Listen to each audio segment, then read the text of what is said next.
Hello friend, graphic teaching art में आपका स्वागत है। आज मैं आपको फ्लैश के बारे में बताने जा रहा हूँ। तो जो फ्लैश का नया वर्जन है वो है एनिमेट है आपका। तो एनिमेट 20 मैं आपको बताने जा रहा हूँ।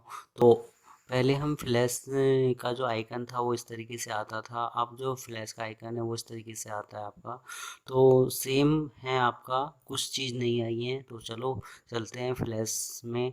तो जैसे मैं यहाँ करता हूँ, फाइल में जाके कंट्रोल एन, एक न्यू सीट, आप एक नई सीट लेते हैं। तो इसमें थोड़ा सा स्टाइल चेंज हुआ है इस तरीके से।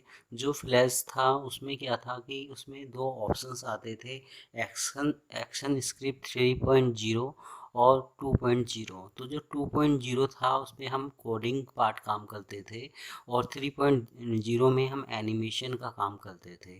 तो ये जो एनिमेट है आपका, इसमें एक्शन स्क्रिप्ट 3.0 में हम आपका डिज़ाइनिंग पे भी काम कर सकते हैं और प्रोग्रामिंग पे भी काम कर सकते हैं। इसके बाद यहाँ अलग अलग पेज हैं कि हम अलग अलग पेज पे काम कर सकते हैं। जैसे HTML का पेज है, कुछ फ़ोन का मुझे एड्स बनाना है तो आप इस तरह का कोई पेज ले सकते हैं।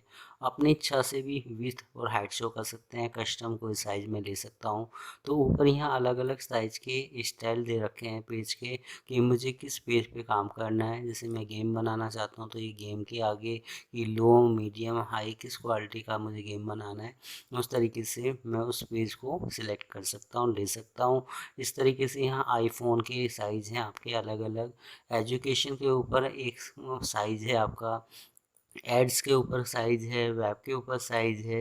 एडवांस अपने हिसाब से क्या लेना चाहते हो। तो एडवांस में एक्शन स्क्रिप्ट 3.0 पे ही मैं आपको बताने वाला हूँ आपका। इसमें हम दो तरीके से काम कर सकते हैं, डिज़ाइनिंग के थ्रू और प्रोग्रामिंग के थ्रू। तो जो मैं यहाँ आपको बता रहा हूँ बेसिक डिज़ाइनिंग के थ्रू आपको बताता हूँ। तो चलो आगे चलते हैं।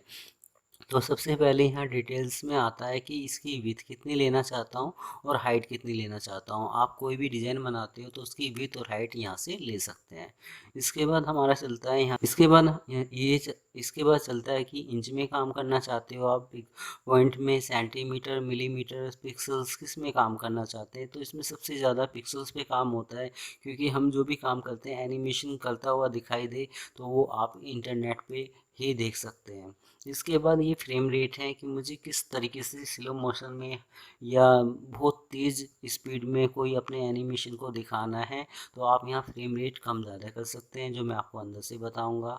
इसके बाद आप यहाँ सिलेक्ट करते हैं तो ये क्या करता है, एक नया पेज शो कर देता है इस तरीके से।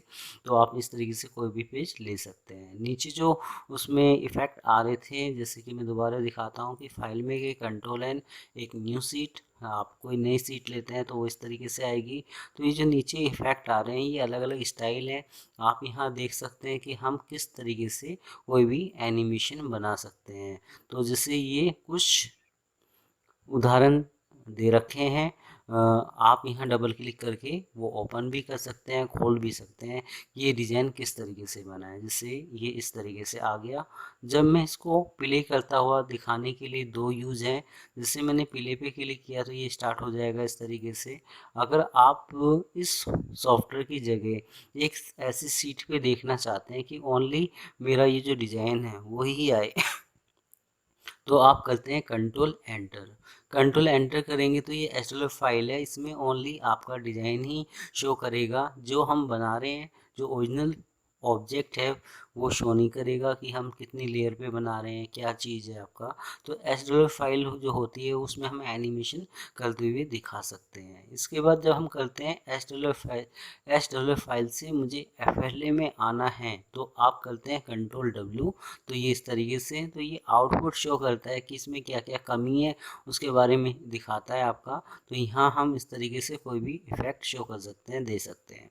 तो ये था हमारे कि जब आप कंट्रोल एन करते हैं, एक नई सीट लेते हैं, तो यहाँ कुछ बने बनाए इफेक्ट आते हैं कि हम किस तरीके से कोई भी एनिमेशन बना सकते हैं। उसका एक उदाहरण आप यहाँ से देख सकते हैं। इसके बाद तो आज मेरी ये वीडियो आपको कैसी लगी, आप मुझे ज़रूर बता सकते हैं। धन्यवाद।